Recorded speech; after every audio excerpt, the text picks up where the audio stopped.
Los Carolina, saludos. ¿Sí? Carolina, disculpa, perdón. Puede que haya una confusión con el equipo, porque el equipo puede estar ingresando al de ayer, porque no podían ingresar, entonces yo les copié. Mandé un recordatorio. Ya, Sí, lo enviaste hoy como día. decía hace un momentito, si no Súper. ingresabas todavía, Ah, Aníbaldo, te agradezco el comentario. Justamente acabo de mandar un correíto con el vínculo estupendo. nuevamente a modo de recordatorio. Yo creo que es eso, porque ayer había bastante Sí, persona, puede haber, correcto. había una confusión justamente. Vale, Que gracias. dicho eso, los saludo, la saludo nuevamente. Como saben, este es nuestro segundo día en este coloquio, un coloquio internacional, ¿cierto? Que es Derecho a la Educación Escolar de Calidad en países de América Latina. Está organizado por el área de políticas educativas del Instituto Interuniversitario de Investigación Educativa, que es el IESET Chile. Les doy la bienvenida a todos los y las expositoras, a quienes asisten y a quienes han apoyado de una u otra manera la organización de esta instancia. Eh, Damos inicio también mencionando que este proyecto nace en el marco, como mencionamos ayer, de un proyecto que lleva el mismo nombre de este coloquio y que tiene como objetivo principal relevar la importancia de la educación como un derecho humano fundamental y un motor clave para el desarrollo sostenible. Como sabemos en la actualidad, hay brechas significativas que persisten en cuanto al acceso a la educación, a la calidad, a la pertinencia y prácticas pedagógicas que deben responder a contextos que son heterogéneos. Por lo tanto, el objetivo de hoy es reflexionar, debatir y también proponer en lo posible acciones que garanticen una educación inclusiva, equitativa y de calidad para todas las personas de nuestra región. Entonces, invitamos a todos ustedes a participar, a tener esta apertura y espíritu colaborativo en nuestra interacción, esperando que este coloquio constituya un espacio crítico y propositivo que impulse eventualmente ideas y que nos acerquen a esa realización efectiva que queremos del derecho a una educación de calidad para todas y todos. Entonces, voy a dejar ingresar a algunas personas más que están entrando a este coloquio. Les damos la bienvenida a quienes se integran y les cuento que hoy tenemos, al igual que ayer, tres presentaciones. La primera de ellas es cuando el liderazgo no es opcional, mejor escolar en perspectiva. La segunda es el problema de las reformas escolares, políticas en marcha para lograr equidad y calidad. Y en tercer lugar, indicadores educativos en Brasil, desafíos al aseguramiento de la calidad en la escuela primaria. Al igual que ayer, todos tópicos interesantísimos que nos llevan a profundizar o nos llevarán a profundizar en estas aristas del derecho a la educación, ¿verdad? De calidad. Así que también de cederle la palabra a María Verónica y a Luis Felipe, nuestros primeros expositores. También les voy a contar quiénes son, ¿cierto? Para que los conozcamos un poquito más. En primer lugar, les voy a hablar de María Verónica. Ella es licenciada en Educación y Pedagogía en Educación General Básica de la Universidad, perdón, de Playa Ancha. Cuenta con un postítulo en procesos pedagógicos, menciona en currículum, en gestión curricular, perdón, de la Universidad de Santiago de Chile, tiene un magíster en evaluación educacional, es doctora en didáctica en ciencias de la educación de la Universidad de Oviedo, dirigió el programa de magíster en liderazgo y gestión en organizaciones escolares entre el año 2017 y el 2023 y fue también directora de la revista Perspectiva Educacional desde el año 2009 al 2019. Actualmente ella, perdón, alguien se le abrió el micrófono.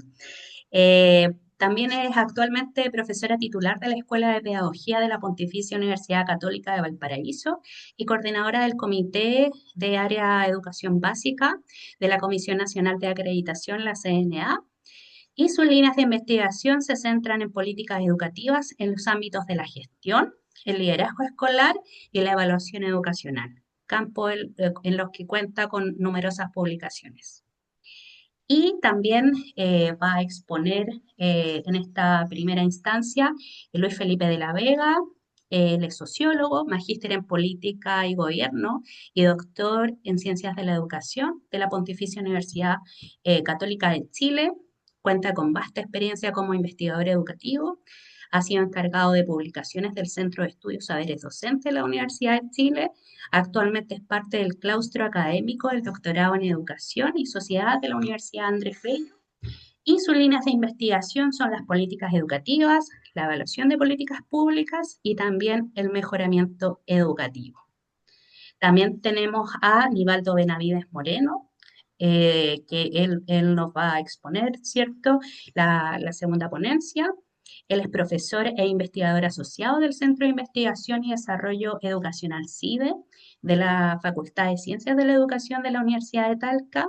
Actualmente lidera el Magíster en Política y Gestión Educacional de esa casa de estudios y sus líneas de investigación son análisis de políticas y gestión educativa, desarrollo profesional docente y especialmente estudia el impacto de las reformas educacionales.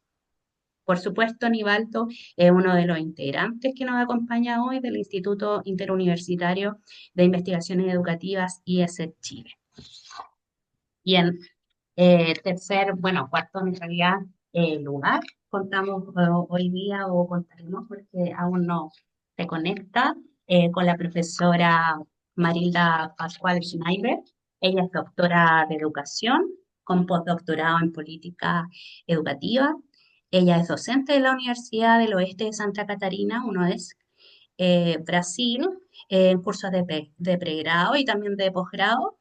Tiene a cargo la coordinación del programa de posgrado de la educación, tanto en maestría como doctorado. Ella es editora jefe de la revista Roteiro, asociada al programa de posgrado de la UNOES, y oficia también como editora asociada de la revista de educación de la Pontificia Universidad Católica de Campinas, Brasil. Es líder del, perdón, para quienes nos están esperando en la sala de espera.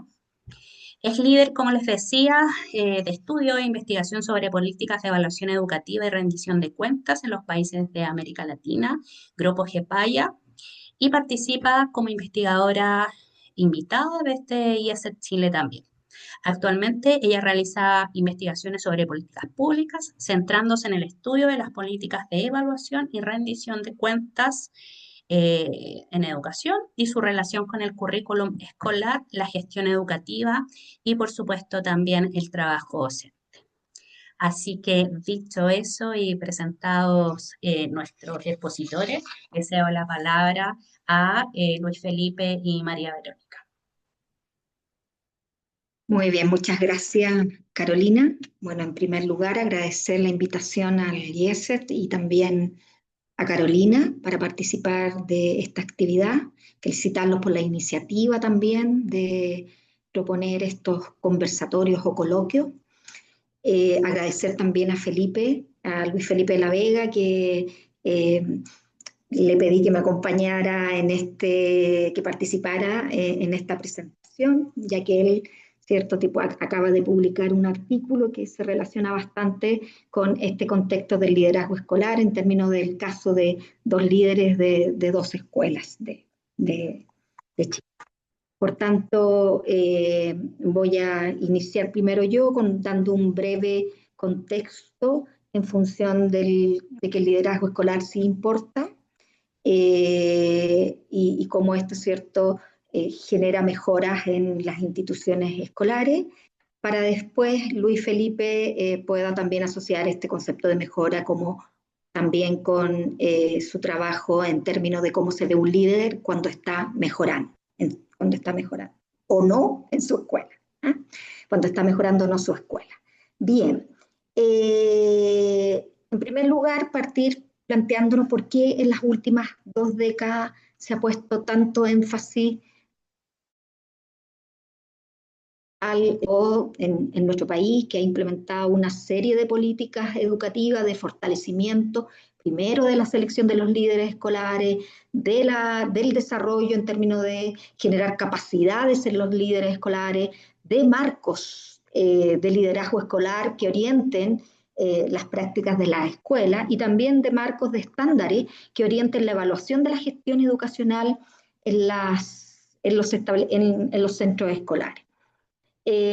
Por lo tanto, desde esa perspectiva, nosotros podemos señalar que el liderazgo, dentro de todos los factores relacionados con la escuela, tiene una incidencia indirecta en los resultados de aprendizaje de los estudiantes, que alcanza un 25%. Esas son las investigaciones, han dado cuenta de ello. Es el segundo factor más relevante después de la enseñanza, ¿cierto? Que es el primer factor de incidencia en el desarrollo y mejora de los aprendizajes de los estudiantes.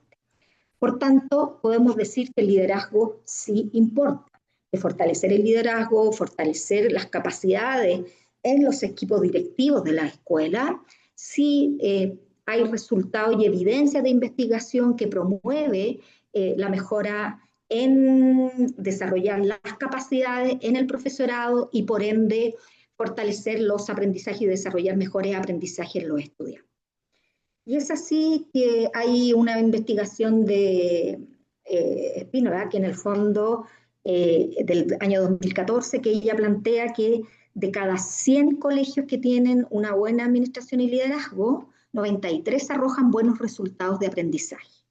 En cambio, de 100 colegios que no tienen una buena administración y liderazgo efectivo, solo uno arroja buenos resultados de aprendizaje. Por tanto, podemos señalar que si el liderazgo es una variable indirecta, clave que afecta a los aprendizajes de los estudiantes, ¿en qué afecta? Y ahí tenemos los estudios de Lidwood, Harry y Hoskin, que en el fondo ellos dicen que los buenos líderes escolares o los líderes efectivos desarrollan capacidades, motivación y compromiso y condiciones de trabajo efectivas en el profesorado y por tanto el profesorado puede desarrollar mejores aprendizajes en sus estudiantes. Y al analizar cómo se mueven estas dimensiones en función de este cambio de prácticas que debe tener el profesorado para tener mejores procesos y resultados de aprendizaje en los estudiantes, podemos ver que la capacidad docente, el desarrollo de capacidades en los docentes, es el que tiene mayor efecto en el cambio de práctica y en los resultados de aprendizaje de los estudiantes. Por tanto, el desarrollo de capacidades intelectuales, emocionales, evidentemente que eso va a propiciar mejores prácticas en el aula y por ende mejores aprendizajes en los estudiantes. Y esto también es coincidente con el estudio de Robinson, en donde promover y participar en el aprendizaje y desarrollo profesional del profesorado tiene un efecto también mayor en los resultados de aprendizaje de los estudiantes. Entonces, todas estas dimensiones en el fondo que deben ejercer o que ejercen los líderes efectivos, evidentemente que el que promovamos, el que los líderes escolares puedan promover y participar, estar involucrados respecto a cómo están aprendiendo los estudiantes en la escuela para poder desarrollar y crear estas condiciones, estas capacidades y estas motivaciones en los profesores, va a tener una incidencia importante o un impacto importante en el aprendizaje de los estudiantes.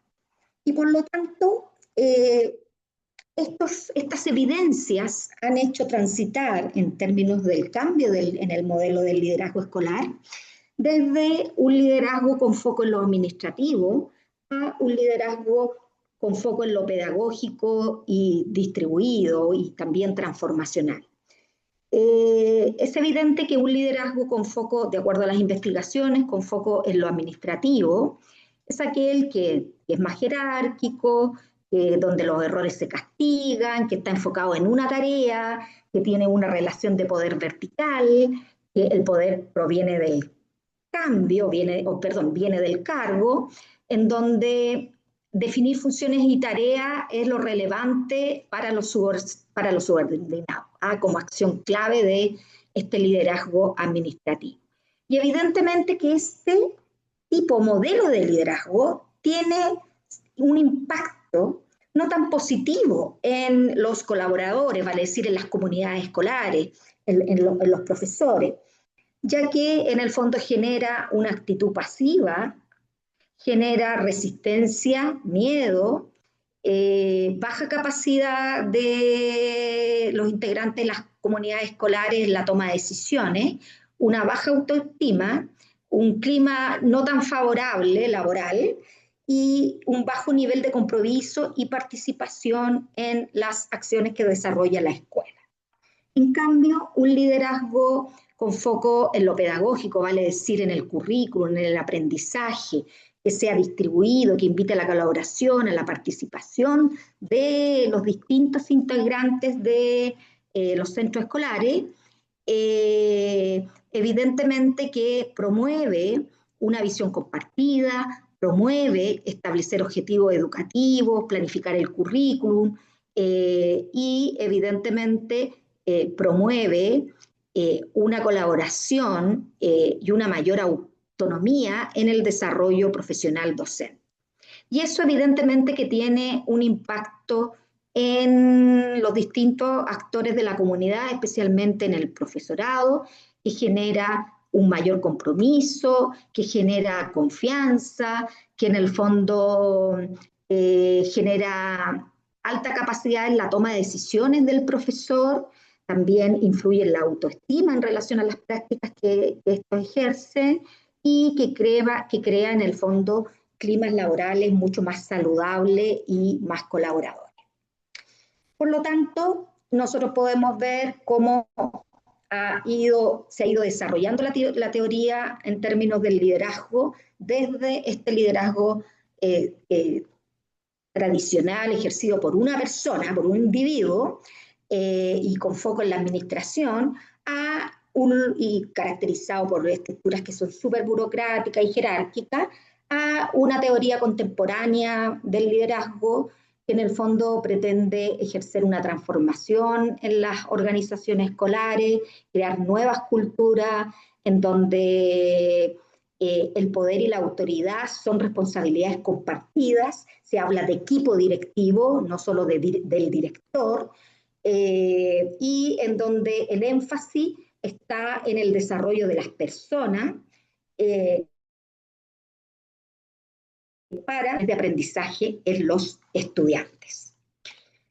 Hay un informe que salió recientemente de la UNESCO 2024-25 que se llama Liderazgo para Aprender, que establece el énfasis en estas dimensiones que ya han sido bastante estudiadas en términos del ejercicio de un liderazgo efectivo y también desde la perspectiva del desarrollo de los programas que forman a líderes escolares en términos de los énfasis en estas dimensiones que debiesen tener, que son dimensiones que también han sido bastante estudiadas por Lidwood, por Hellinger,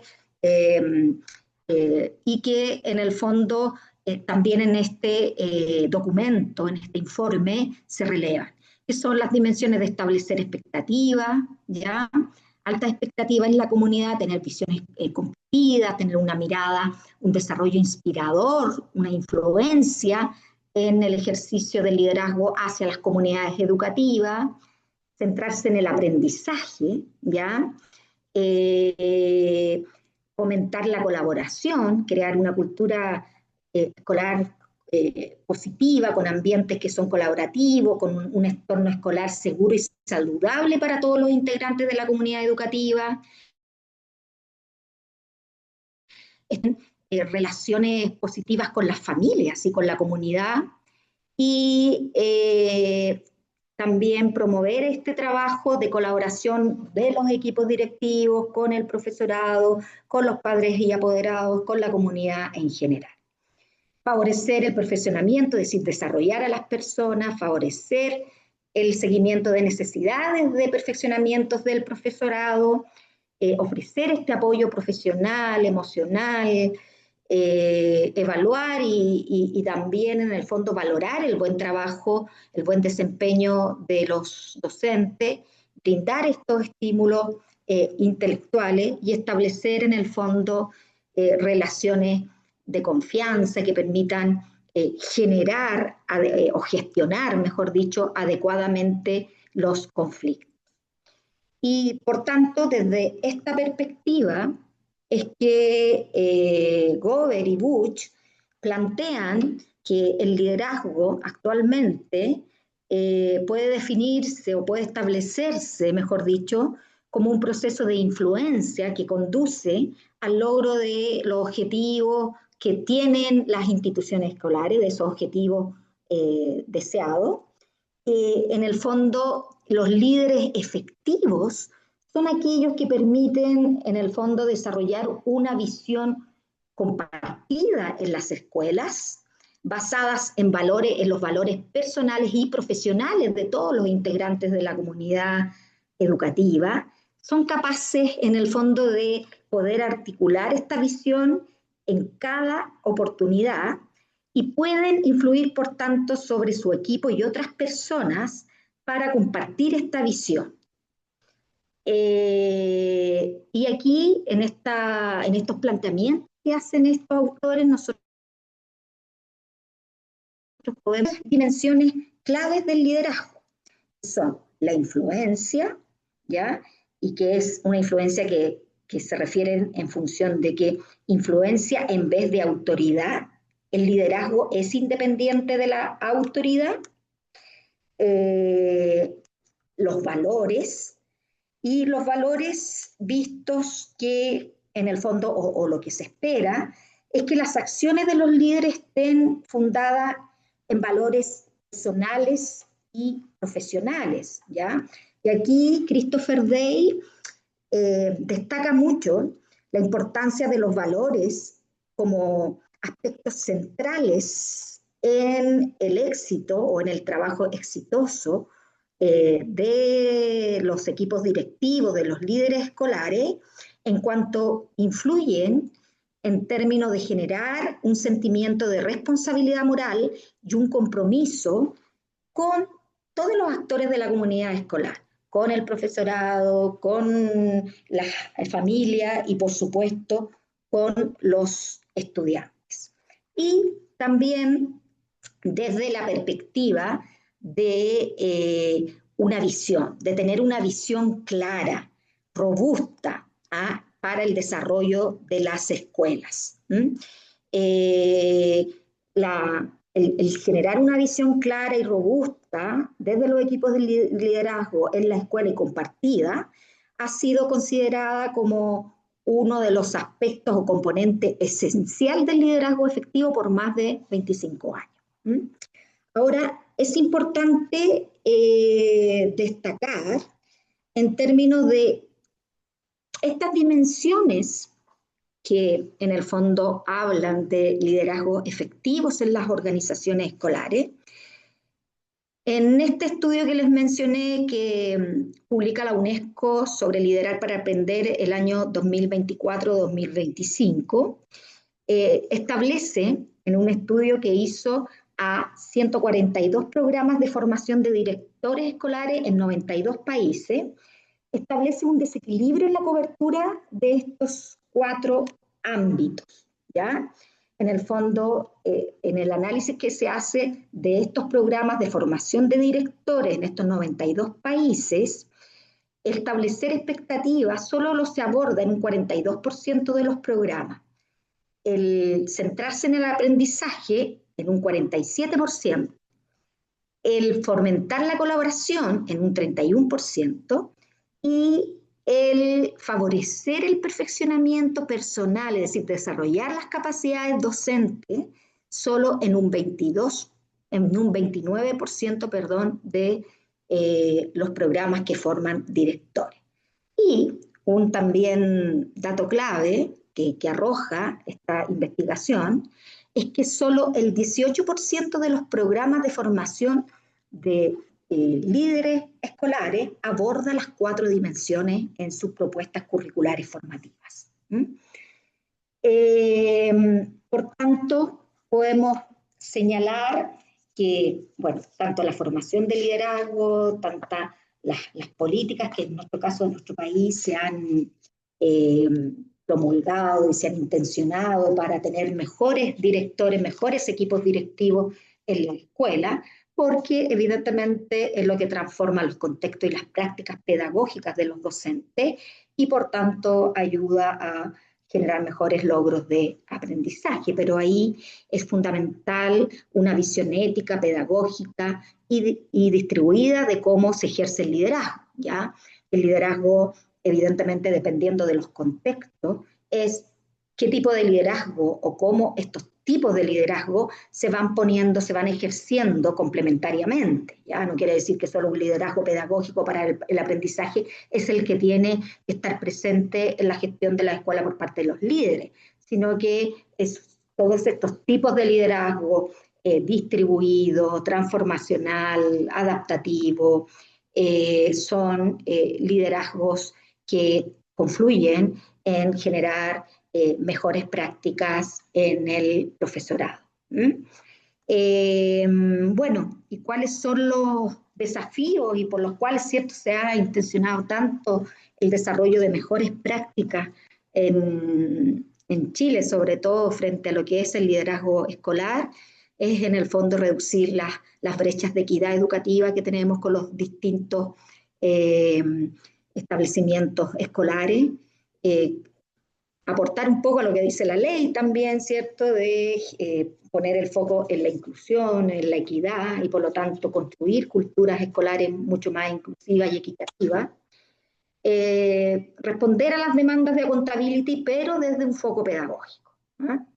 Y ejercer esta formación continua de líderes escolares, tanto antes que ejerzan los liderazgos, pero también durante el ejercicio de estos liderazgos, pero ahí poner atención también a los énfasis que están teniendo estos programas que forman los líderes escolares. ¿Mm?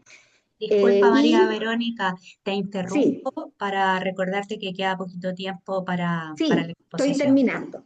Y por tanto, articular estos niveles de liderazgo tan relevantes hoy con el medio, el nivel central de la DEP y evidentemente los liderazgos de las escuelas. Bueno, ahora dejo a Felipe, en términos de este contexto sobre el liderazgo, para que él en el fondo nos cuente sobre su investigación en función de estas prácticas de liderazgo en centros escolares. Em, Gracias, Verónica. Hola, buenas tardes a todas, a todos. Mi nombre es Felipe de la Vega. Yo agradezco la posibilidad de participar en este encuentro. También a Verónica por la invitación. Em, Ahora me ocurre una linda sorpresa que veo la colega con la que hice el artículo que le voy a hablar en este foro que es Jennifer Obregón. Así que le mando un saludo cariñoso a la distancia, Jennifer, que está en España. Em, Voy a compartir con ustedes esta presentación. Muy brevemente, la verdad es que lo que yo quiero compartirles el día de hoy em, es un ejemplo como empírico, por decirlo de alguna manera, de los conceptos que María Verónica ha compartido con nosotros y nosotras en esta tarde, ¿ya? En particular, no voy a hablar ciertamente de conceptos porque María Verónica lo hizo de una manera bien amplia y profunda. Solamente me quiero concentrar en que desde nuestra perspectiva con Jennifer intentamos dar cuenta de que la pregunta sobre el liderazgo no se responde solamente como en el qué, ¿cierto? El qué es lo que tiene que hacer el líder o la líder, sino el cómo, ¿ya? ¿Cómo se llevan a cabo pero estas prácticas de liderazgo son muy relevantes porque pueden marcar diferencias importantes en la trayectoria que siguen las instituciones a las que estas personas, ¿cierto? Están trabajando en ellas y favoreciendo su mejora a través de su liderazgo. ¿Ya? Y por lo tanto, nosotros utilizamos en nuestra investigación como dos conceptos importantes. El primero es la atención al matiz, ¿ya? Que tiene que ver un poco con el olfato, ¿cierto? hay ciertas capacidades que tienen los líderes que las desarrollan como parte del oficio de ejercer el liderazgo. ¿Ya? Ciertamente es muy importante la formación que tienen los líderes y las lideresas, pero también la experiencia profesional y en la reflexión sobre la propia práctica, tal como dice, ¿cierto?, la teoría respecto del desarrollo profesional, es fundamental y por lo tanto los líderes están llamados no solamente a ejecutar de manera técnicamente perfecta las prácticas, sino que también a ser capaces de tener esa sensibilidad para entender cuál es el contexto en el que están interviniendo.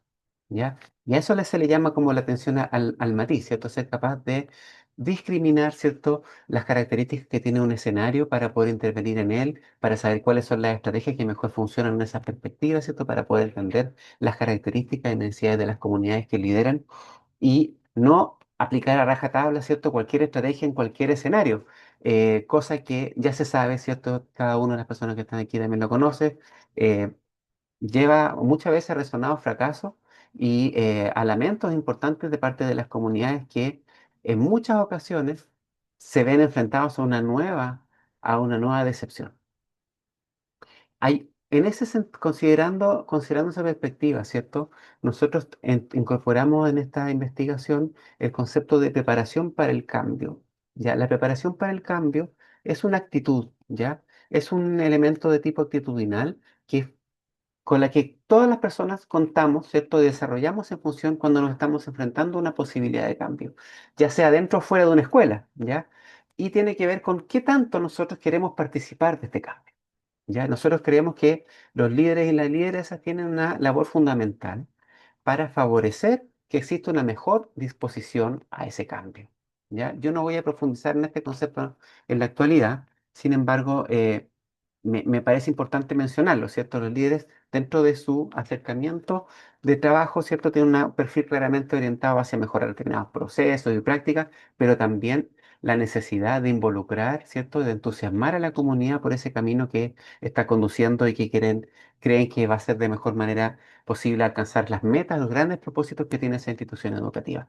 La preparación para el cambio, ¿cierto?, es una variable que puede ser intervenida desde el liderazgo, ¿ya? Y que por lo tanto, la invitación, ¿cierto?, a los líderes y a la lideresa es que puedan considerar de qué manera pueden hacer que las personas quieran participar en un cambio favorable, porque perciben o porque sienten, ¿cierto?, que van a estar mejor, ¿cierto? Y también porque tienen realmente el interés de participar, ¿cierto?, una actitud favorable hacia esa transformación.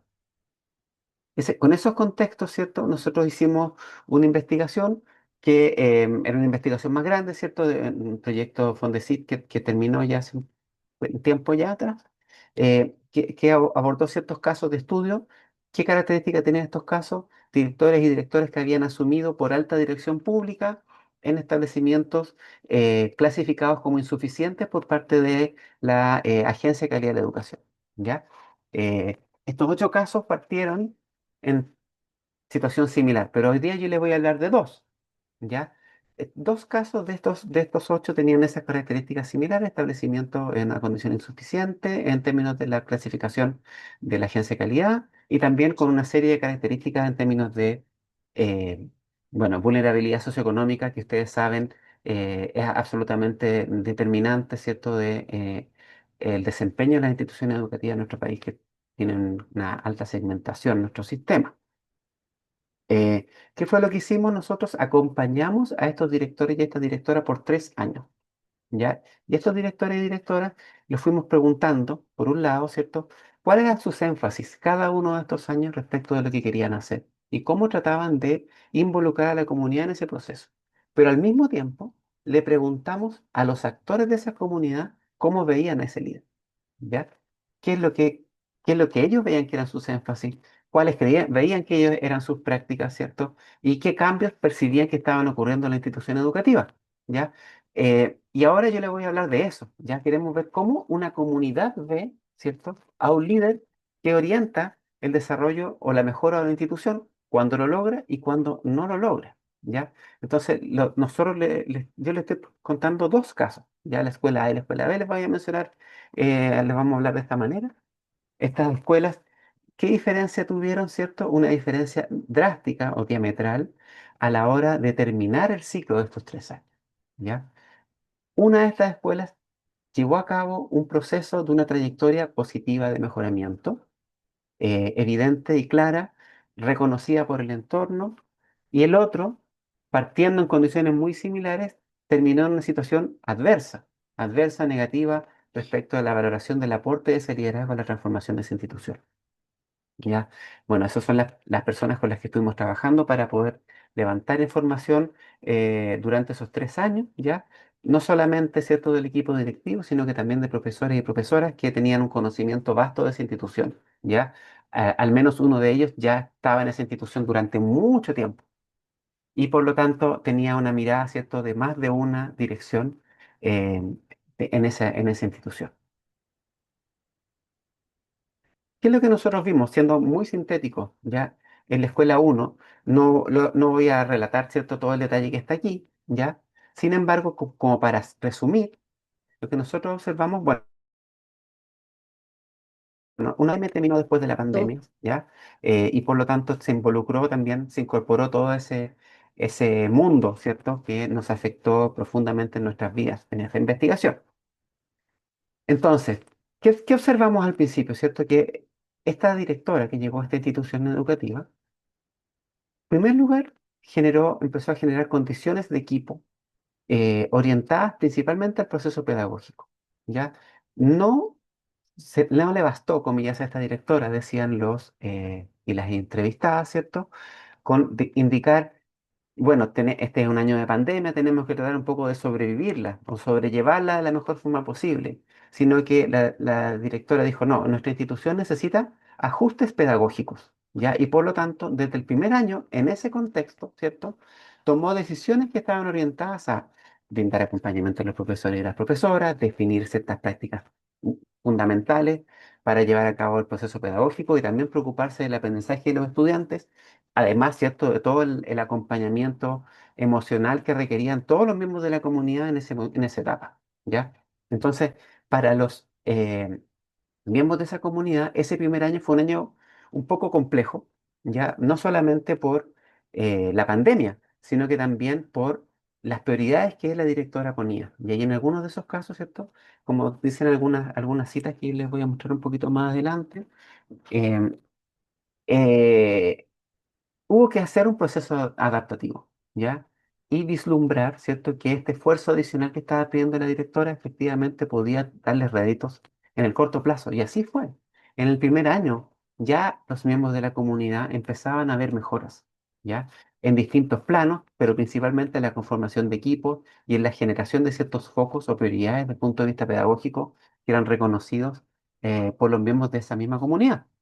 ¿Ya? De esa manera se pasó al año 2 donde se profundizó en este aspecto y se abrió la posibilidad de establecer vínculos hacia las familias eh, de los niños, de las niñas y adolescentes que estaban siendo formadas en esa escuela.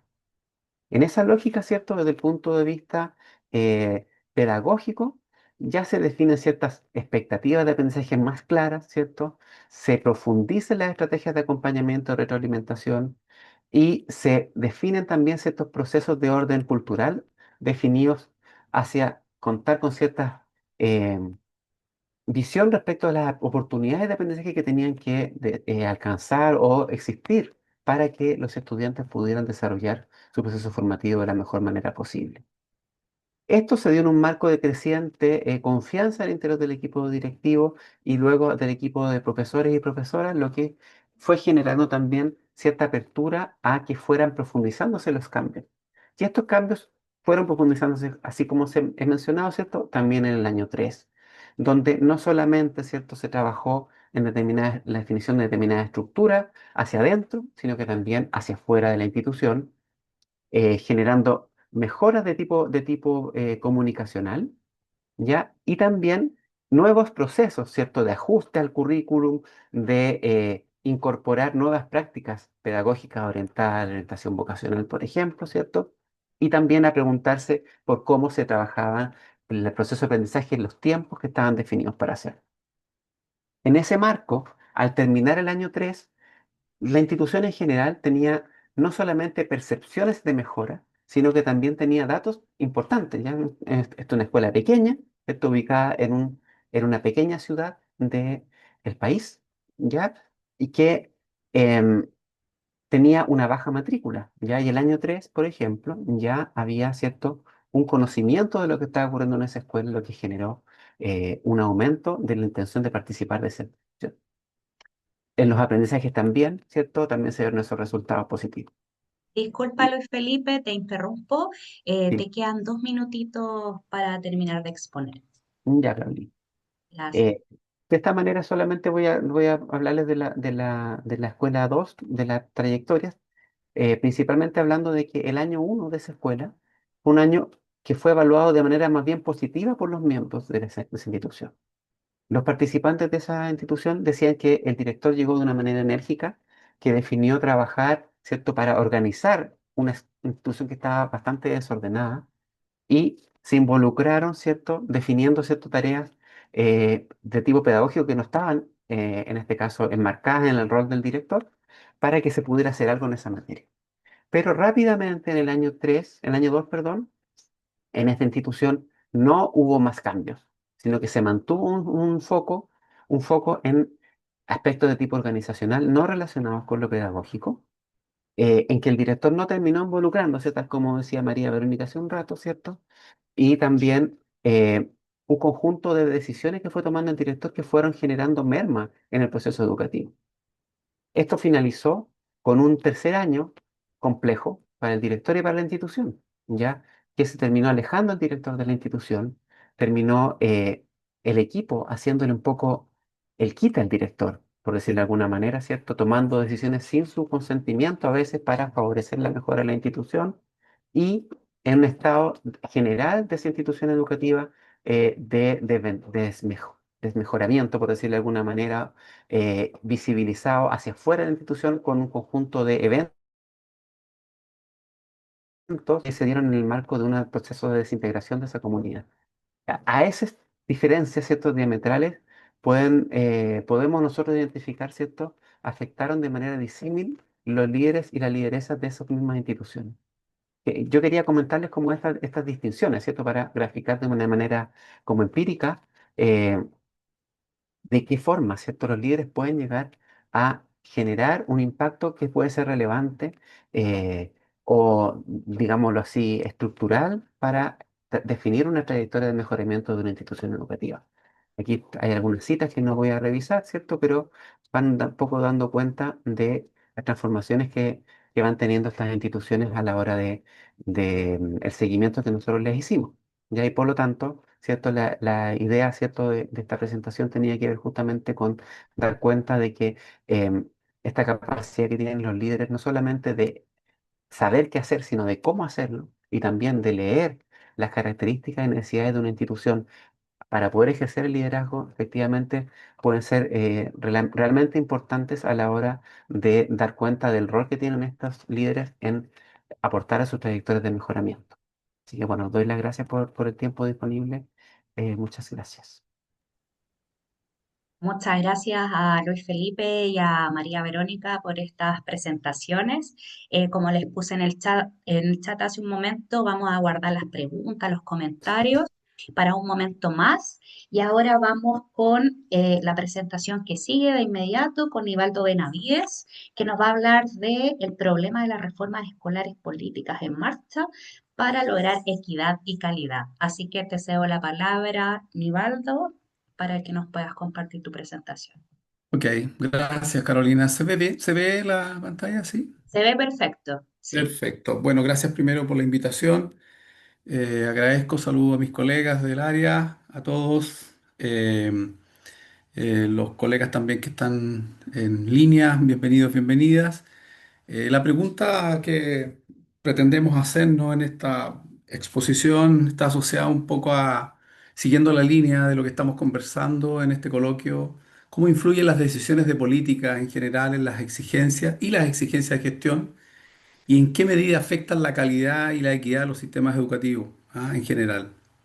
Considerando estos elementos que permanentemente hoy día tenemos en nuestros sistemas escolares, estudiantes con discapacidad, estudiantes con necesidades educativas especiales, estudiantes LGTB, estudiantes, ¿no es cierto?, de zonas urbanas, zonas rurales, estudiantes migrantes. Estos son los desafíos hoy en día en las políticas a nivel nacional y también, por supuesto, a nivel internacional. Mirado desde esta perspectiva, una aproximación de lo que ha pasado en nuestro país a partir de esto es que cómo, mirando estos contextos, las reformas escolares, es decir, todas las políticas en marcha que hemos tenido, logran, ¿no es cierto?, equidad y calidad para poder atender. Muy rapidito esto por el tiempo, ¿no es cierto? Algunas de las reformas más importantes que hemos tenido nosotros en nuestro país, no las voy a nombrar todas, sino que sencillamente voy a plantear, ¿no es cierto?, por ejemplo, los años 60, mirando siempre, por favor, desde la perspectiva de la calidad y la equidad. ¿Qué se lograba? ¿Cuál era la intención principalmente? En primera instancia, partiendo de los años 60, las reformas educativas estaban asociadas principalmente a ampliar cobertura. Por lo tanto, los enfoques estaban más asociados a mantener estudiantes y a conseguir que los estudiantes, sobre todo de las zonas rurales, asistieran a las escuelas. Y por lo mismo, en esa época, en su minuto, ¿no es cierto?, se pretendió ya empezar a tener escuelas, ¿no es cierto?, en las mismas zonas rurales que antes no existían. Llegado la época, ¿no ¿cierto? Hizo un salto rápido de tiempo. Como todos reconocemos y se reconoce, ¿no es cierto?, a nivel mundial, el gran objetivo que se tuvo en esa época estaba asociado a una descentralización completa del sistema educativo, es decir, pasar, ¿no es cierto?, de un ministerio a una cuestión segmentada, entregar escuelas, ¿no es cierto?, a los municipios, con las críticas principales que no se previó que el hacer, ¿no es cierto?, esta segregación, esta segmentación, los municipios eran disímiles en sus valores, tenían recursos diferentes, por lo tanto el impacto fue atroz y dando una cabida mayor, ¿no es cierto?, esa era la intención de la dictadura en ese momento, un enfoque más asociado al mercado, es decir, de cierta manera que las escuelas públicas se mantuvieran, casi desaparecieran, para darle, ¿no es cierto?, auge al mercado, ¿ya? Es decir, escuelas particulares subvencionadas en muchos casos y las escuelas particulares particulares. De vuelta a la democracia, aparece, ¿no es cierto?, la reforma en el año 1996, una de las grandes reformas que ha habido, pero que yo la destaco, insisto, asociado a estos dos conceptos que son calidad y equidad. Está la reforma de la jornada escolar completa, que el sentido, ¿no es cierto?, era mejorar calidad de aprendizaje, aumentando el tiempo escolar, cuestión que no se dio, porque no por tener más tiempo en las escuelas los estudiantes van a aprender más, ya hubo una sobrecarga de clases en los estudiantes y por supuesto una sobrecarga en los trabajos de los profesores. Ya en el 2009, ¿no es cierto?, después de los grandes movimientos sociales que hubieron en este país, de los movimientos que voy a nombrar un ratito más, aparece, ¿no es cierto?, la Ley General de Educación, hecha bajo la Ley Orgánica Constitucional que se creó en plena dictadura. Pero la gran crítica es que obviamente no cambió el modelo de financiamiento y por lo tanto entender, ¿no es cierto?, que educar a un niño de una escuela vulnerable, ¿no es cierto?, es mucho más caro respecto de educar a un niño, ¿no es cierto?, de una zona urbana o de una zona o de un nivel socioeconómico alto, eso no se entendió y por lo tanto en el 2009 se mantuvo y los efectos de calidad y equidad se mantuvieron, ¿no es cierto?, en baja. Aparece el 2015 una de las leyes más importantes desde mi perspectiva, en la que nosotros hemos trabajado bastante, que tiene que ver con la ley de inclusión. El objetivo era garantizar sin discriminación el fortalecer la educación pública. Yo creo que apunta directo al corazón de la equidad. Es decir, cuando aparece la ley de inclusión, en términos muy generales, ¿no es cierto?, lo que se quiso hacer es que estudiantes que eran discriminados para entrar a escuelas, ¿no es cierto?, incluso estos particulares subvencionadas, con la ley de inclusión se levanta este paraguas y los estudiantes pueden ingresar a través, ¿no es cierto?, de un sistema de sorteo, ¿ya? Y que no el mérito que no fuera, ¿no es cierto?, un elemento relevante para poder ingresar. Podemos discutir más tarde por qué el mérito, ¿no es cierto?, desde mi perspectiva, también tiene una asociación directa con los niveles socioeconómicos. Por supuesto que esta ley que todavía está, hay una resistencia enorme de los sostenedores, ha sido muy difícil, ¿no es cierto?, implementarla y cuando los estudiantes entran a los sistemas escolares, a propósito de la equidad y la calidad, también es disímil, porque obviamente levantar un paraguas significa que los estudiantes pueden entrar a estas escuelas, pero los profesores definitivamente no han cambiado su centralidad y las clases, ¿no es cierto?, siguen siendo más o menos parecidas. Y por otro lado, la verdad es que el sistema no se hace cargo de estas diferencias con eso, con estos elementos tan distractores que tiene que ver sobre todo en los niveles socioeconómicos. Estamos en pleno proceso con la implementación del sistema de educación pública, que son los SLEP. Viene a poner un alto y reemplaza, ¿no es cierto?, a las municipalidades en esta administración escolar. Los problemas que hemos tenido son problemas que tienen una obviedad, como toda política pública, necesita un momento de diseño, por un lado, que se implementó a partir de la nueva educación pública, pero tiene un espacio, ¿no es cierto?, de ejecución y de evaluación. El problema es que, obviamente, en Chile, ¿no es cierto?, a veces no dejamos, y lo voy a comentar un ratito más, que las políticas en general tengan esta maduración, sino que poniendo la política ya estamos criticando permanentemente y por lo tanto no la hemos dejado andar. Esta complejidad, es decir, que no logra impactar en la calidad y la equidad, está dada desde mi perspectiva a través, ¿no es cierto?, de que cada gobierno introduce modificaciones, a veces sin consolidar las anteriores, es decir, como decimos en Chile, cada maestro con su librito, vamos haciendo cambios sin que le demos el espacio de maduración, lo que va provocando inestabilidad y pérdida de la confianza en los sistemas escolares propiamente tal. Cuando uno conversa con los profesores, dice, pero si cambian gobierno y nos cambian los programas, nos cambian los proyectos, nos cambian esto, entonces no dejamos avanzar. Por otro lado, desde nuestra perspectiva, estos delirios, desde mi perspectiva, estos delirios ideológicos de los enemigos de lo público permanentemente, ¿no es cierto?, que permanentemente postergan y boicotean todo lo que venga desde la perspectiva pública. ¿Ya? Es decir, no, entre menos mercado, perdón, entre menos Estado, mejor, más mercado. Y eso obviamente nos ha costado mucho cambiar en nuestro país. Y otro que no logra impactar es el tema del financiamiento. Este es un tema gigante que se puede comentar quizás en otra ocasión, pero la verdad es que incluso los mismos servicios locales de educación pública están sufriendo un poco con esto, ¿ya? Porque educar a un niño vulnerable es muy caro. No vamos a detenernos en eso. Sabemos que es así, hay brechas importantes desde los capitales sociales, culturales, en fin. También involucra, ¿no es cierto?, la implementación o la no implementación de la contextualización del currículum.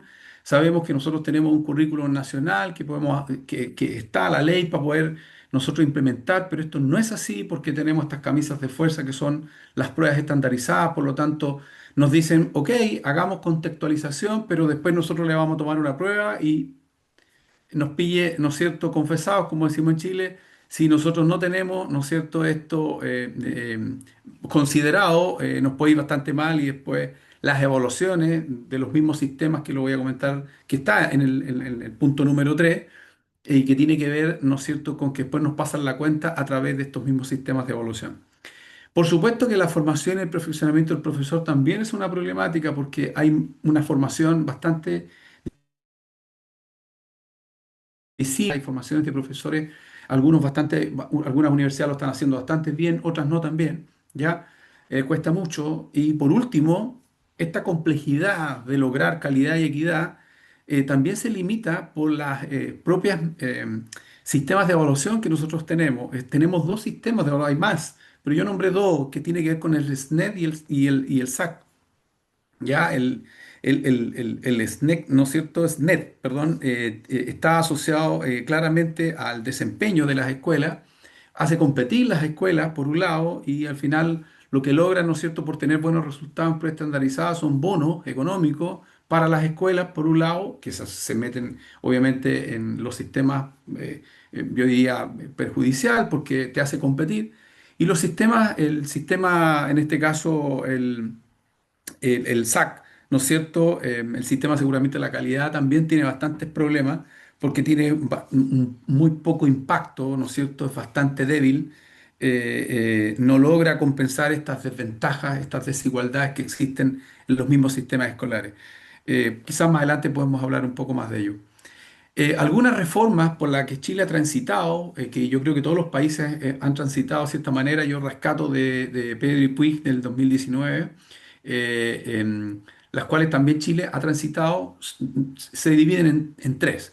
La primera está asociada a las reformas dependientes, por un lado, que se expandieron con mucha fuerza en la época de los 80, que está asociada a estos consensos neoliberales, que tenía que ver, ¿no es cierto?, con organismos internacionales que sugerían, ¿no es cierto?, cambios en los sistemas escolares que están asociados, ¿no es cierto?, insisto, a estos consensos neoliberales, ¿no es cierto?, que tuvieron mucha fuerza en los años 80. Por lo tanto, Chile también transitó hacia allá.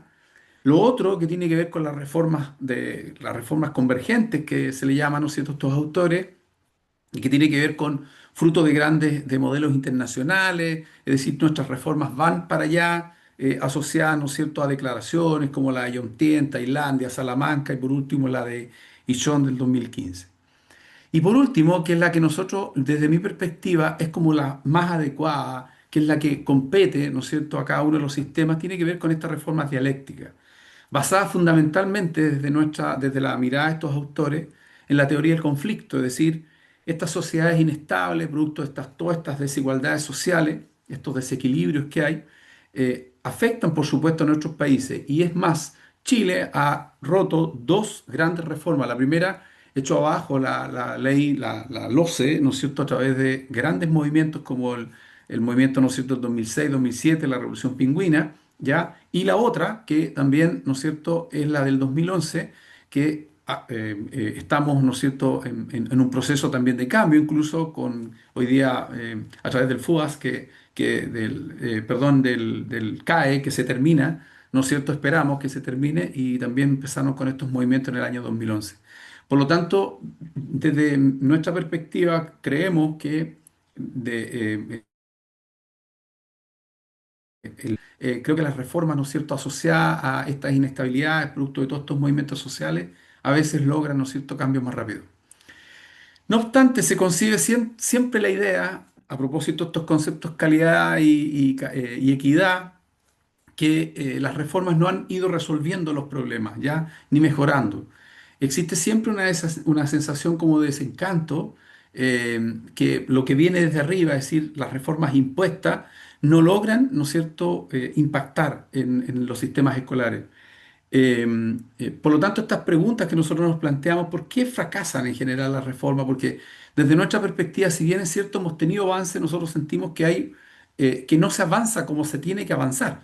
¿Ya? Chile ha hecho muchos cambios, se ha gastado muchísimo dinero, se han hecho reformas de las que yo nombré, pero no logramos impactar en la calidad y no logramos impactar en equidad. Si bien es cierto, a veces, ¿no es cierto?, sobrepasamos a niveles internacionales algunas pruebas, pero eso no significa, ¿no es cierto?, de que estamos llegando donde tenemos que llegar, a el aula, a los cambios que se tienen que producir. Desde nuestra perspectiva, creemos que es a través, ¿no es cierto?, de esta discontinuidad de los sistemas políticos, ¿ya? Lo que hace que las reformas tengan cambios permanentes.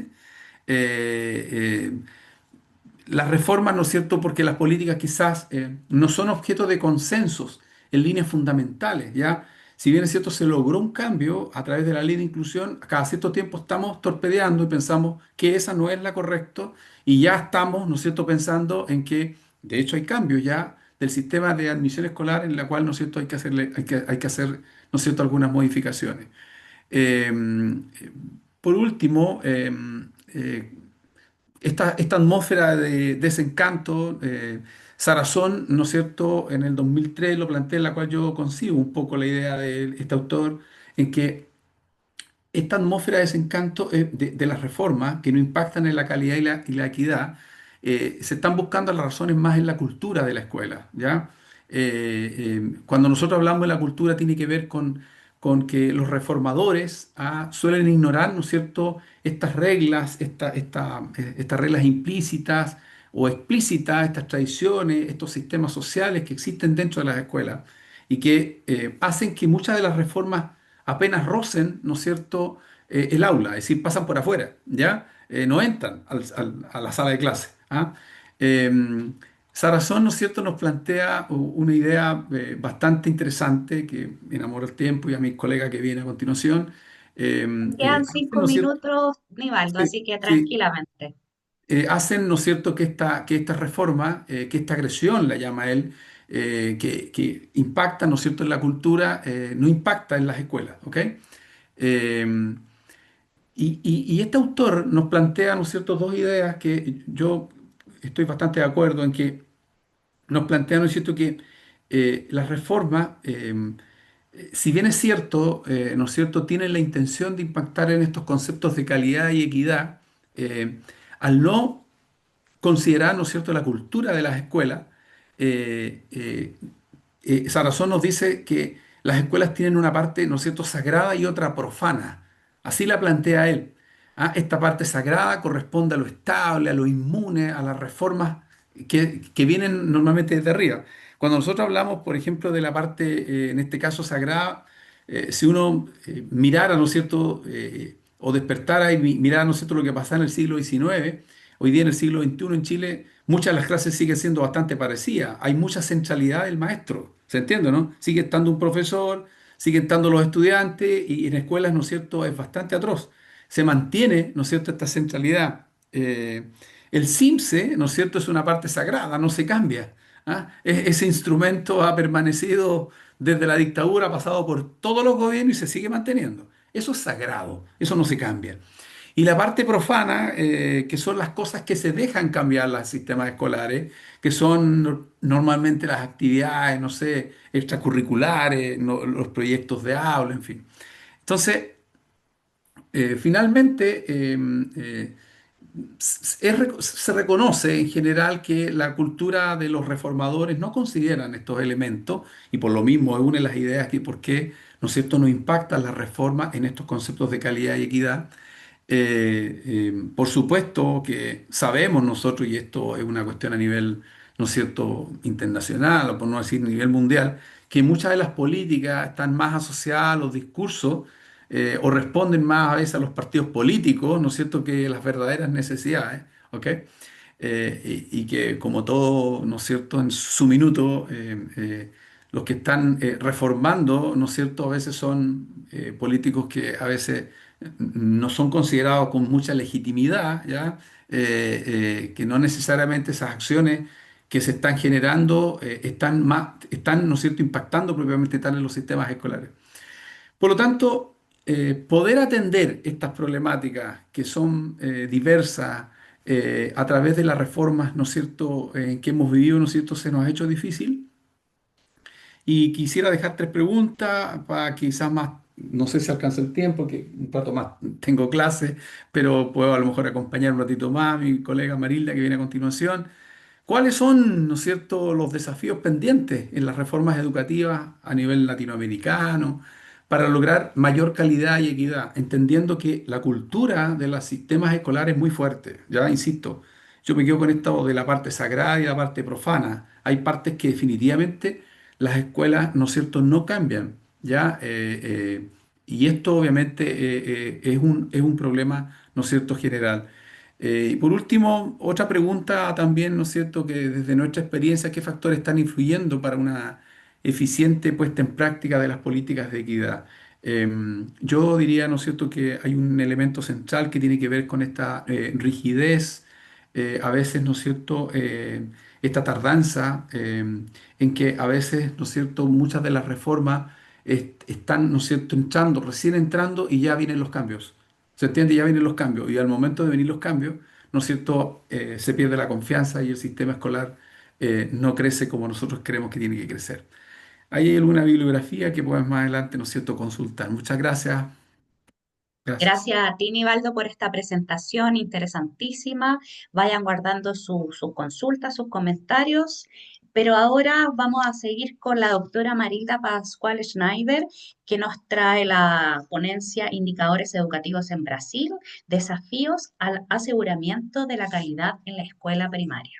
Así que te damos la palabra, Marilda. Bienvenida.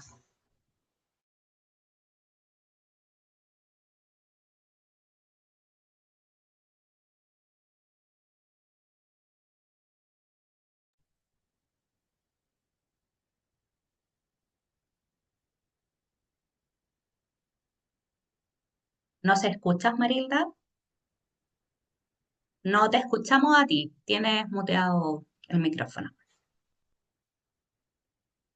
Ah, sí, perdón. No te preocupes. Entonces voy comenzando nuevamente. saludando a todos y agradeciendo a Carolina Correa por organizar este evento, este coloquio importante que tiene un tema importante y también bastante reciente en la discusión y análisis políticas de la educación. Y también cumprimentar, saludar mis colegas de área de investigación, Nivaldo, Patricio, Regiane, Carolina y otros que no pudieron estar aquí, pero con certeza están también atentos a las discusiones. Bien, la discusión que propongo para esta noche va al encuentro del debate sobre las reformas educacionales que Nivaldo presentó. Muy buena presentación, me gustó Disculpa, mucho. Marilda, te interrumpo. Perdimos la presentación, no la estamos viendo. Bien, vamos nuevamente a presentarla. ¿Y ahora? Ahora sí, la vemos.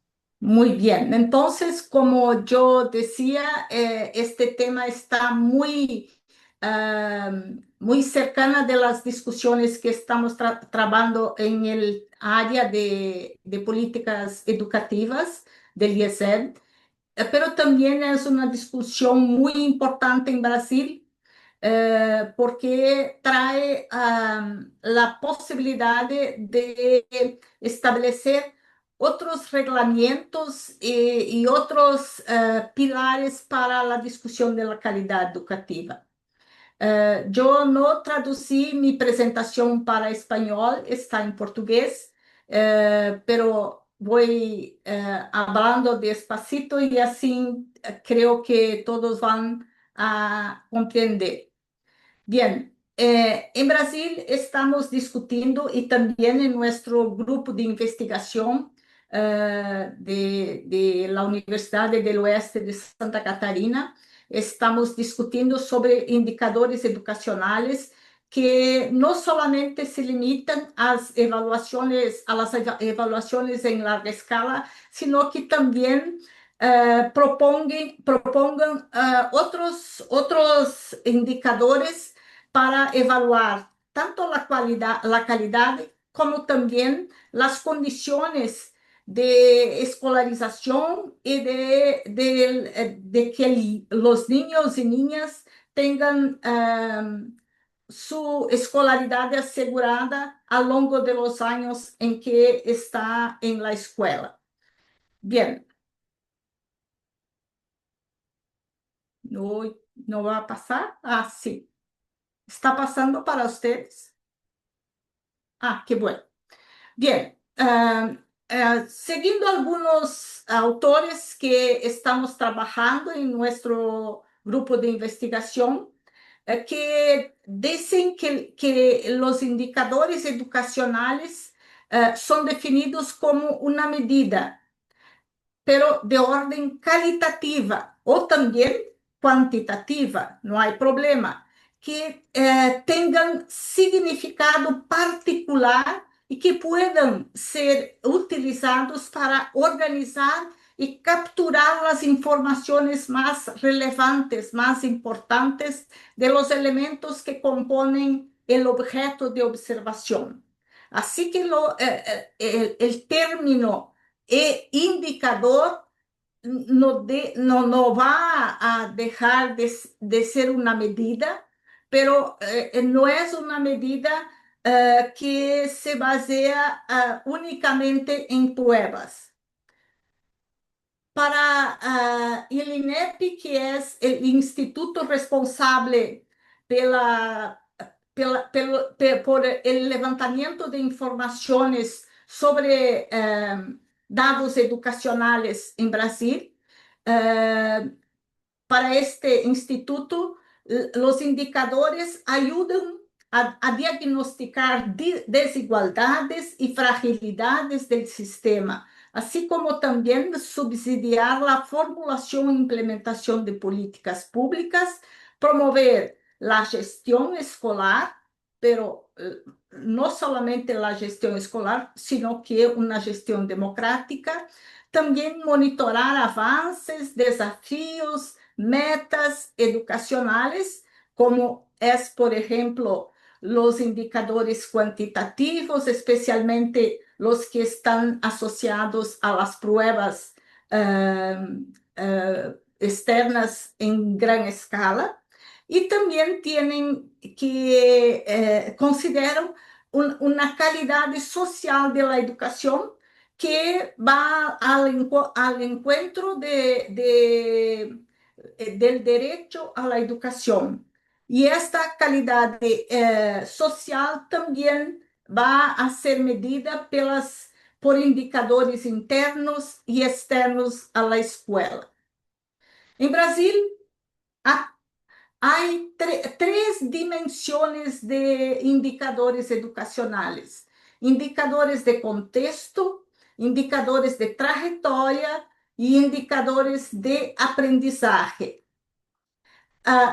Los indicadores de trayectoria se refieren a las matrículas, que es el punto de entrada de los estudiantes, la media, la nota, el percentual de estudiantes por turma, estudiantes que están incluidos en las políticas de inclusión, matrículas en tiempo integral, porque en Brasil tenemos escuelas de tiempo normal y escuelas de tiempo integral que tienen un turno de clases más largo que los estudiantes de tiempo normal. Las tasas de aprobación, de reprobación, de abandono y también de distorsión y edad serie. No sé si ocurre en Chile, pero en Brasil la distorsión y edad serie tiene que ver con la edad de los estudiantes y la serie, la clase que están cursando. Así, un estudiante de 12 años debería estar en el 6º año de la escuela fundamental, pero está retrasado, así que no está en la serie que la edad es compatible. Y esto es una cuestión muy seria también en Brasil. Entonces, los indicadores de trayectoria van a levantar las informaciones sobre estos elementos que son cuantitativos, pero que permiten un análisis cualitativa sobre las condiciones de ingreso de los niños y niñas en las escuelas y las condiciones de tener suceso, ¿sí? de lograr éxito y así llegar al final del curso de la etapa escolar. Bien, los indicadores van a incluir el nivel socioeconómico de los estudiantes, que es medido por medio de un cuestionario enviado a los estudiantes, que ellos van a llenar en el momento de la realización de las pruebas nacionales. Van también para allá de la prueba, van también a realizar este cuestionario para el levantamiento socioeconómico. Después podemos hablar sobre qué preguntas, qué elementos componen este indicador de nivel socioeconómico y cómo es medido en Brasil también. Além deste indicador, temos também o indicador da complexidade da gestão escolar. E este indicador, junto com o indicador do esforço docente, son medidos por medio del levantamiento del número de estudiantes de una escuela, cuántos turnos la escuela tiene, si es solamente matutino, de mañana, tarde, noche o solamente tarde. Estos elementos, por tanto, permiten medir la complejidad de la gestión y lo esfuerzo docente. En relación al esfuerzo docente, es importante aún comentar que también la medición del esfuerzo docente ocurre por medio del levantamiento del número de escuelas que los docentes tienen que trabajar. Un docente que trabaja en una escuela solamente, que tiene 2 turnos de clases, que tiene su trabajo concentrado en una escuela solamente, va a despender un esfuerzo menor que el docente que tiene que salir de una escuela para otra, que tiene muchos estudiantes en clases, números muy grandes de turmas, y estos elementos, por tanto, van a definir la escala de esfuerzo docente. Tenemos también el indicador de adecuación de la formación, que es un punto muy sensible para nosotros, porque en Brasil hay algunas disciplinas, algunas asignaturas que más de 60% de los maestros que están trabajando en esta asignatura no tienen la formación en la área correspondiente a la asignatura que están trabajando. Y esto es un problema muy importante para la cuestión de la calidad, porque un maestro con una formación y trabajando en clases en otra asignatura, certamente no va a tener el mismo rendimiento que si tuviera una clase con la asignatura correspondiente a su formación. También tenemos la dimensión del indicador de contexto o el indicador de regularidad docente. O sea, en Brasil hay mucho cambio, mucho tránsito de los maestros de una escuela para otro. Un año están aquí, otro año están para allá. Esta no fixación del maestro en una misma escuela revela 2 problemas en Brasil para las políticas educativas. El primero es a falta de una política para para que el maestro pueda fixarse, permanecer integralmente en una determinada escuela o en un sistema educativo. Así, el profesor tiene que migrar, un año está aquí, otro año está en otra escuela, y el proceso de pertencimiento y de compromiso con la escuela es mucho menor cuando el maestro no se siente vinculado, no tiene un vínculo con aquella escuela. Entonces, el indicador de regularidad mide cuánto tiempo un maestro permanece en la misma escuela.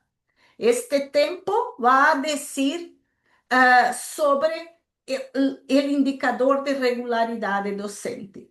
Y por fin, el indicador de desarrollo de la educación básica, que tiene a ver con las pruebas nacionales y con el resultado que ellos presentan en estas pruebas. Y el último indicador es el indicador de nivel socioeconómico, también conocido en Brasil por INSE. Este indicador va a decir sobre el público atendido pela escuela en un estrato de nivel social y va a apontar a partir de esta relación qual é o padrão de vida referente a cada de los estudiantes. Há uma escala, depois vou a mostrar para vocês, e por meio de esta escala, o INEP vai medir, então, o nível socioeconômico de los estudiantes. E ello é calculado a partir de alguns critérios, como a escolaridade de los padres, los bienes que estas famílias, um coche, eletrodomésticos em sua casa, quantas televisões eles têm em casa, estes elementos. E também a contratação de serviços pela família de los estudiantes. Em relação a este indicador, as escolas são agrupadas em nível crescente do nível socioeconômico. Quanto mais têm de estos bens, más el nivel socioeconómico es más alto. Por ejemplo, aquí, Marilda, disculpa, te interrumpo brevemente para comentarte que te quedan 4 minutitos. muchas gracias. Entonces, ya voy a mostrar aquí una imagen que muestra los 8 niveles del indicador socioeconómico y las condiciones para las escuelas serem agrupadas em destes níveis. E ainda temos o indicador da complexidade da gestão escolar. Este indicador é medido, então, por meio, como eu he apresentado antes, por meio de levantamento acerca del número de matrículas que tienen en la escuela, las etapas de funcionamiento, si tienen anos iniciales, anos finales de una misma etapa escolar, estos elementos. Aquí estoy presentando los niveles del esfuerzo docente que ya presenté antes. Este nivel de esfuerzo docente también medido por medio del levantamiento de cuántos estudiantes los maestros tienen, cuánto tiempo ellos permanecen en la escuela y también la calidad de los estudiantes atendidos en la escuela. E a regularidade é medida por el tempo médio de permanência do docente em la escola. Aqui um ano e meio que o docente permaneça em uma escola durante um período de 5 anos é considerado um docente com baixa regularidade, porque um ano e meio é muito pouco para um maestro permanecer em uma escola.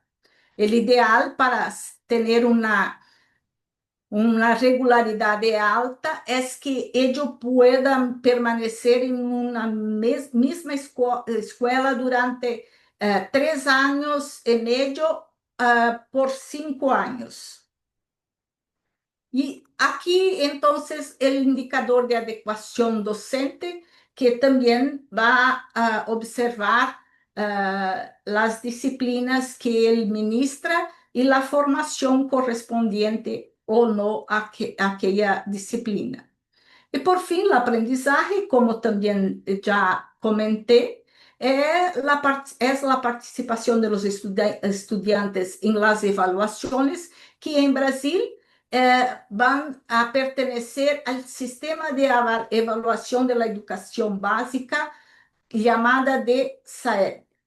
En Chile es SIMPSE, en Brasil es SAEB y mide las condiciones de aprendizaje en lengua portuguesa y matemática. Bien, para finalizar, estoy finalizando, Carolina, tranquila.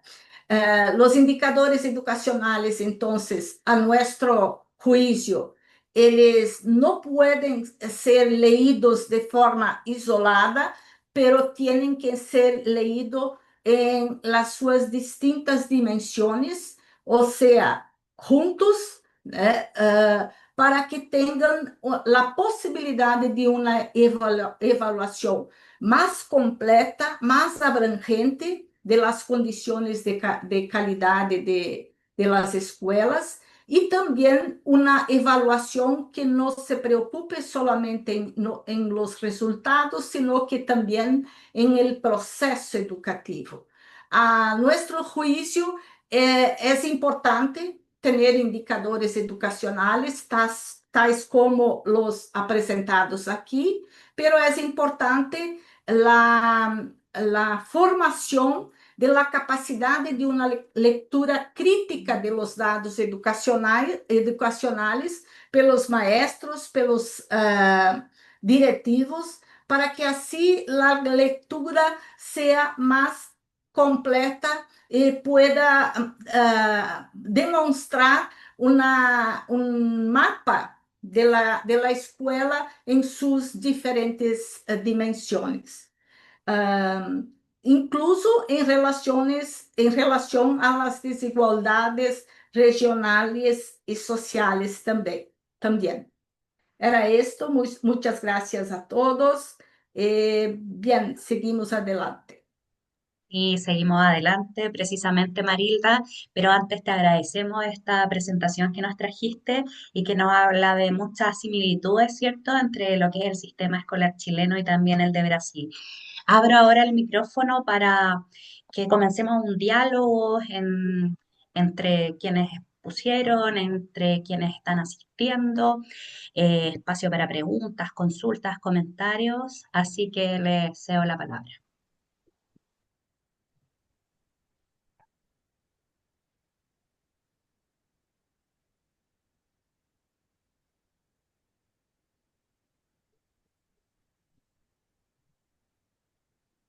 ¿Puedo, Carolina? Por supuesto.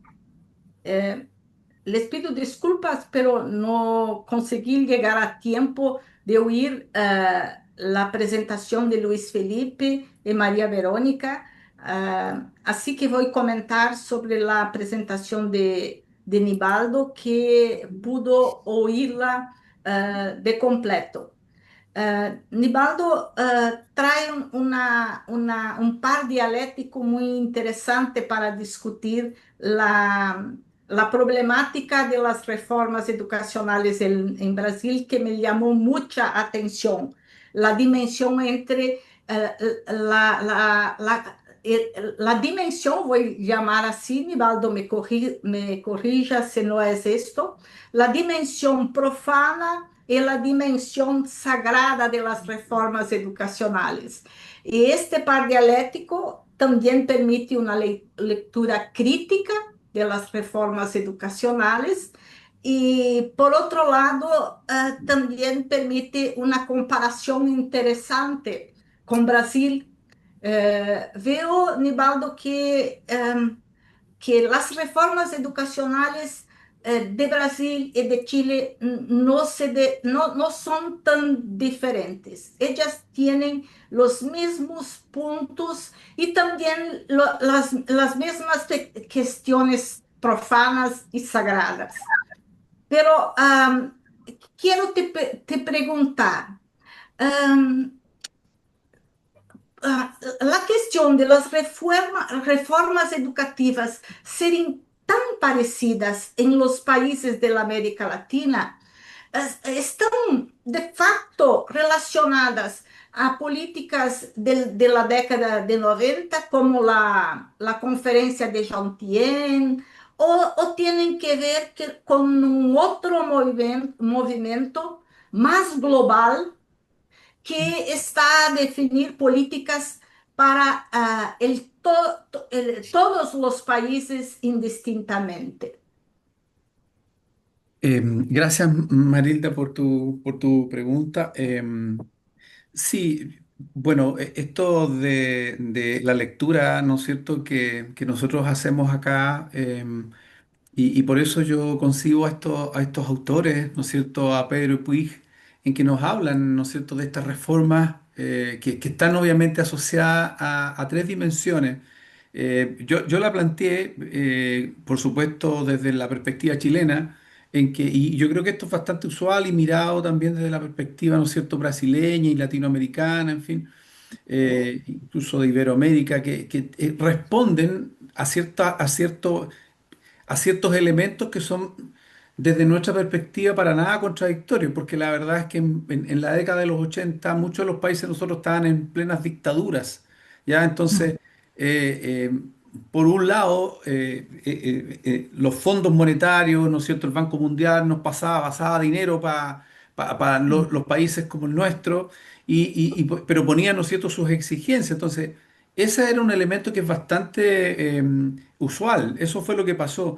Y por otro lado, que también yo diría, ¿no es cierto?, de la década de los 90 en adelante, con estos frutos, estos modelos también internacionales, de la declaración de Yotiem, Tailandia, Salamanca, entre otras, el acuerdo de Bolonia, me acuerdo ahora en este minuto, y la última edición son frutos, ¿no es cierto?, de que de cierta manera se tiende a pensar, yo diría, a homogeneizar un poco también, ¿no es cierto?, ciertos conocimientos, ciertas habilidades básicas en que nosotros debemos transitar como país.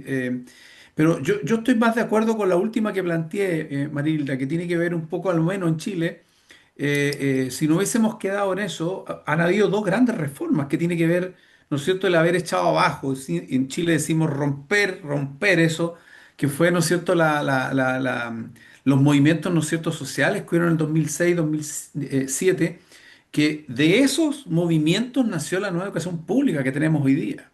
Mm. ¿Ya? O sea, nosotros, esto de la desmunicipalización, pero ni en los sueños de los gobiernos democráticos que entraron en los años 90, ya pasando, ¿no es cierto?, por Ricardo Lago, cuando llega Bachelet, aparecen estos movimientos fuertes que se sabe que nosotros no queremos seguir como estamos. Esto no da el ancho, decimos en Chile, es decir, no logramos impactar, ¿no es cierto?, en la calidad. Aquí hay calidad disímil y por lo tanto abajo con esta reforma y nos vamos a plantear una nueva idea. Y por supuesto, se logró en parte, pero, y por eso yo ahora consigo la idea, ¿no es cierto?, de este autor que es Sarazón, que tiene que ver, ¿no es cierto?, que no obstante todo eso, Marilda, no logramos impactar, ¿no es cierto?, en la equidad. Ya, yo nombré muy al pasar estos sistemas, ¿no es cierto?, de evaluación que tiene que ver con el SAC, con el SNET, sobre todo el sistema de aseguramiento de la calidad, que es como nuestro, bueno, no está hoy día el profesor que estuvo ayer, él trabaja todos estos temas, es Jorge Castillo. Bueno, aquí también está Carolina, que tiene que ver con el PIE, que ahí aloja parte del sistema de aseguramiento de la calidad, está el PIE. Está el PIE, está la Agencia de Calidad, está la Superintendencia de Educación y está el mismo ministerio, pero no logramos impactar, ¿no es cierto?, en calidad. O sea, que el que crea que nosotros tenemos sistemas de calidad no es así. Nosotros tenemos una calidad muy disímil. Hay escuelas que sencillamente no les llega. O sea, hay escuelas, ¿no es cierto?, en nuestro país que los chiquillos les va re mal, siguen mal y más encima con estas pruebas estandarizadas, y con esto termino, Marilda, pruebas estandarizadas que de cierta manera las preparamos para que a veces les vaya bien a los muchachos. Entonces, no sé si te contesto un poco la pregunta, Marilda. Sí, Nivaldo, muchas gracias.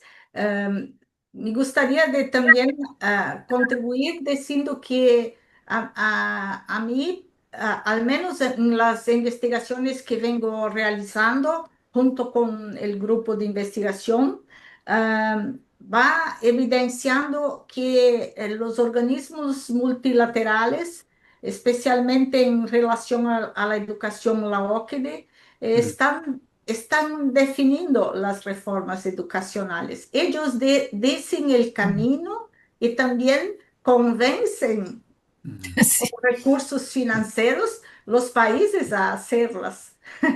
sí. Muchas gracias. No, a ti. Andrea, por favor. Ya, muchas gracias. Bueno, primero quisiera felicitar a todos los expositores y expositoras de la tarde de hoy y quisiera hacer dos comentarios breves. Uno para Nivaldo, que me encantó su presentación cronológica histórica de las reformas tan clara de cada momento, ¿no es cierto?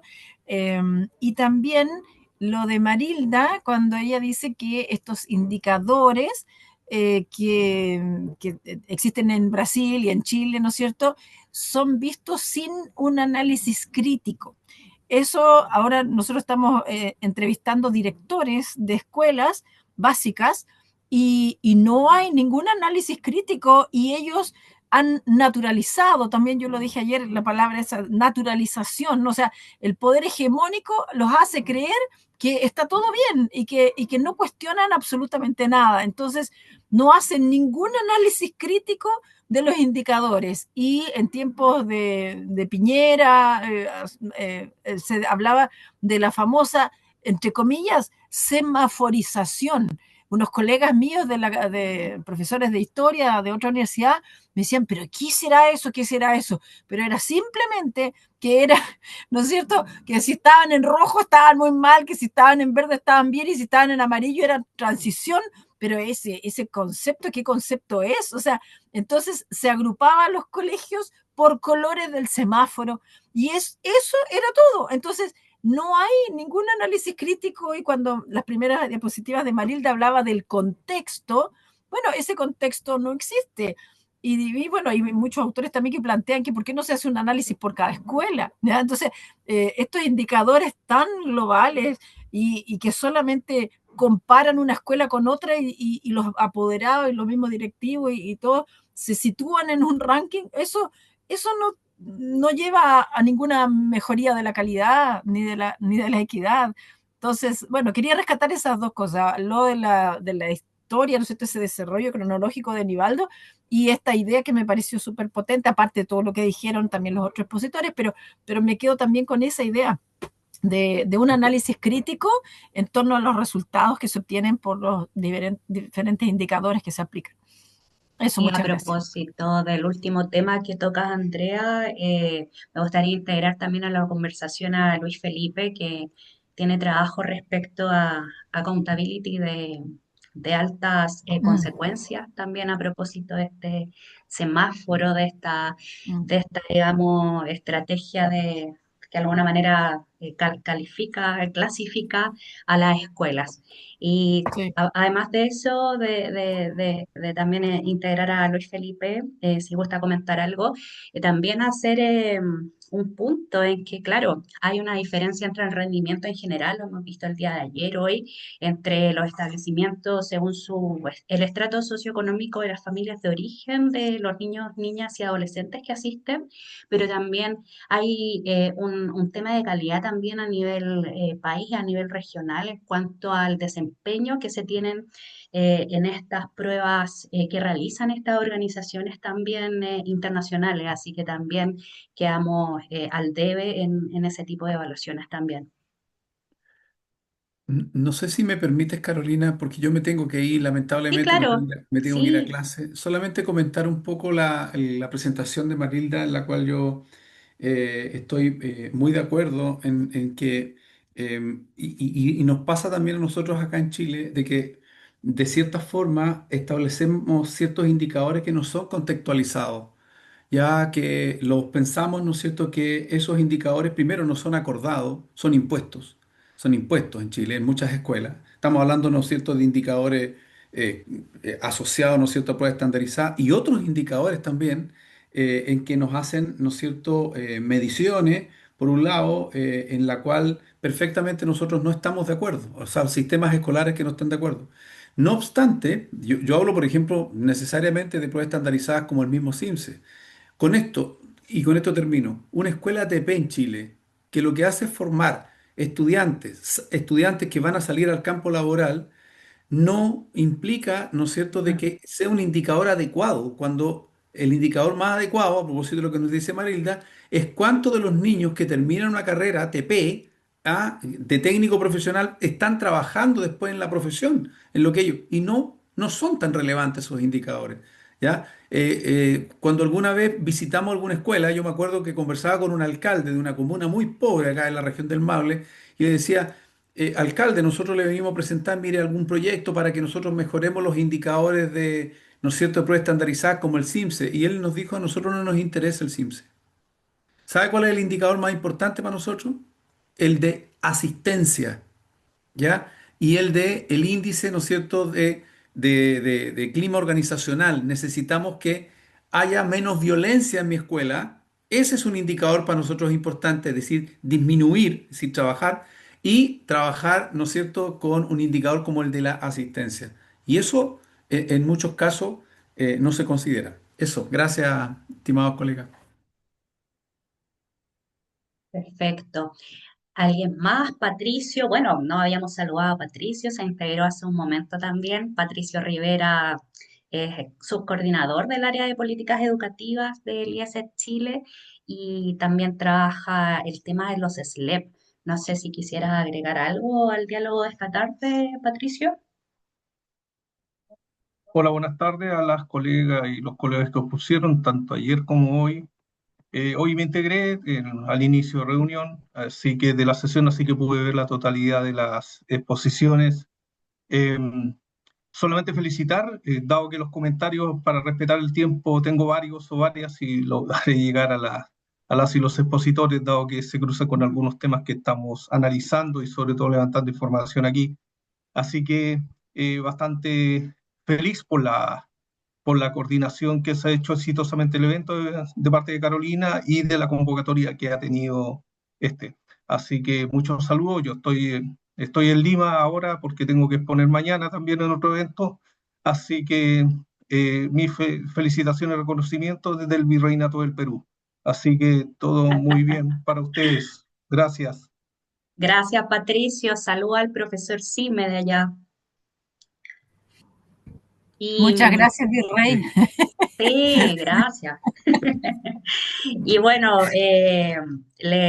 le pregunto también a Reyane si tiene alguna reflexión, también a Óscar, a Julia, que nos acompaña, a Giselle, Claudia, Ana, alguna reflexión, alguna consulta que quisieras compartir eh, con nosotros en estos últimos minutos que nos quedan.